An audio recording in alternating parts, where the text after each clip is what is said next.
ചില ചാണകങ്ങളുടെ കരച്ചിൽ നിലയ്ക്കുന്നില്ല. വാ വിട്ട് കരഞ്ഞുകൊണ്ടിരിക്കുകയാണ് ഗൈസ്. നീ പോയിട്ടേ ഒരു സാഡ് സോങ് ഇട്.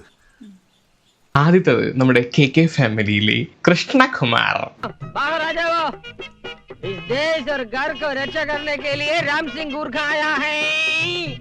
ആദ്യം കുറച്ച് പിള്ളേരോടെ വന്നു. കോക്രോച്ച് പാർട്ടി എന്ന് പറഞ്ഞ് പാറ്റ പാർട്ടി എന്ന് പറഞ്ഞ് കുറച്ച് പേര് വരുന്നു. അവര് പറയുന്നു നീറ്റാണ് വിഷയം.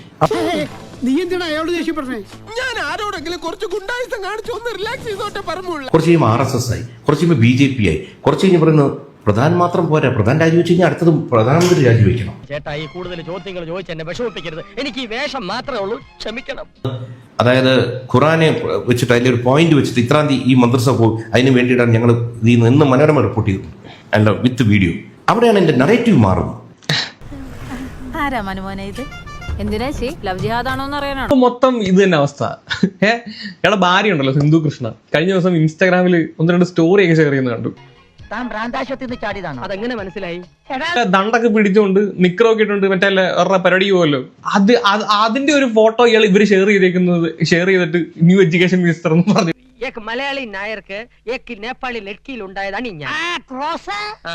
ഇ മോഹൻദാസ്. ഇദ്ദേഹം ഇച്ചിരി വിവരം ബോധമൊക്കെ ഉള്ള മനുഷ്യനാണെന്നാണ് ഞാൻ കരുതിയിരുന്നത്. പക്ഷെ ഇന്നലെ അങ്ങേരിട്ട ഒരു വീഡിയോ, എന്റെ പൊന്നോഹോ, അതിനകത്ത് പറയുന്ന കുറച്ച് കാര്യങ്ങള് ഇനി നമ്മൾ എന്ത് ചെയ്യുമല്ലയ്യ, നീ ഒന്നും ചെയ്യണ്ട ചെയ്തു. എന്നാ വീഡിയോ നോക്കാം. ഈ സമരത്തിൽ ആന്റി നാഷണൽസ് ഉണ്ട്, ഫ്രീ ഷർജിൽ ഇമാം എന്നൊക്കെ പറഞ്ഞ് മുദ്രാവാക്യം വിളിച്ചവരുണ്ട്, അല്ലാഹു അക്ബർ വിളിച്ചവരുണ്ട്, ഭാരത് തെരെ ടുക്കഡേ ഹോങ്കെ വിളിച്ചവരുണ്ട്.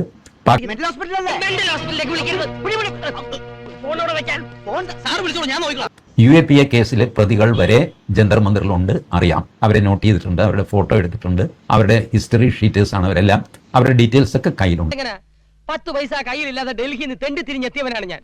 സത്യം പറഞ്ഞാൽ എനിക്ക് 3 ദിവസം ജലപാനം കഴിച്ചിട്ട്. സാർ എന്നെ സഹായിക്കണം, please help me sir. Left to myself, എനിക്ക് ഈ സിറ്റുവേഷൻ കയ്യിൽ കിട്ടിയാൽ ഞാൻ എന്ത് ചെയ്യും നിങ്ങളോട് പറയാം. I will impose curfew in that area. Jantar Mandir പരിസരത്ത്. അബു ഹസൻ ഹിയർ.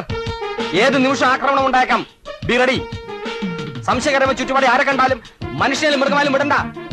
ഒരു 4 സ്ക്വയർ കിലോമീറ്ററിൽ കർഫ്യൂ ഇമ്പോസ് ചെയ്യും. ജനക്കൂട്ടത്തോട് പിരിഞ്ഞു പോകാൻ മൈക്കിൽ ആവശ്യപ്പെടും, 3 തവണ ആവശ്യപ്പെടും. പിന്നെ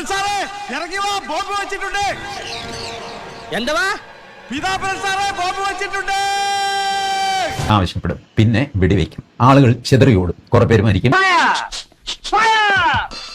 കുറെ പേര് മരിക്കില്ല, കുറെ പേർക്ക് അംഗഭംഗം സംഭവിക്കും. ഏകദേശം ഒരു 4 മണിക്കൂർ കൊണ്ട് ഈ രംഗം. I am Waste Anti-Squad Special Officer Chiranjeevi IPS.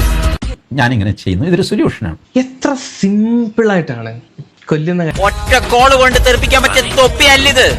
തൊപ്പിക്ക് പറ്റിയ തല ഞാൻ കൊണ്ടു നടക്കാറില്ല. നരേന്ദ്രമോദി എന്ന മുഖ്യമന്ത്രിയാണ് അത് ഹാൻഡിൽ ചെയ്തത്. ഗുജറാത്ത് കലാപത്തെ പറ്റി കൂടുതലൊന്നും പറയാതിരിക്കുന്നത് ആ വേദം. Please help me sir. ഇറങ്ങി പോടോ. അപ്പൊ മോദിജി 14 ജില്ലകളിൽ ഗുജറാത്ത് കലാപം ഒറ്റയ്ക്ക് ഹാൻഡിൽ ചെയ്ത് ഒറ്റയ്ക്ക് ഒഴിപ്പിച്ചു. അപ്പൊ പുള്ളിക്ക് ഈ പറയുന്ന 1.5 കിലോമീറ്റർ ചുറ്റുള്ളവരുള്ള ഡൽഹിയിലെ കലാപം അടിച്ചമർത്താനാണ് പുള്ളിക്ക് പാട്. മിസ്റ്റർ ദശമൂലം, നിങ്ങൾ എന്തിനാണ് പേടിക്കുന്നത്? ധൈര്യമായിട്ടിരിക്കണം. ഞാൻ ചത്തോയ എന്റെ പിള്ളേർക്ക് നീ ചെലവിന് കൊടുക്കൂടാ. അതെ, വെറുതെ ധൈര്യം നിന്ന് ആളെ കൊല്ലാൻ നോക്ക. മനസ്സിലാവാത്ത കാര്യം മോദിക്ക് മനസ്സിലായി. അതുകൊണ്ടാണ് പുള്ളി ഇപ്പം ഈ പരിപാടിക്ക് നിൽക്കുന്നത്.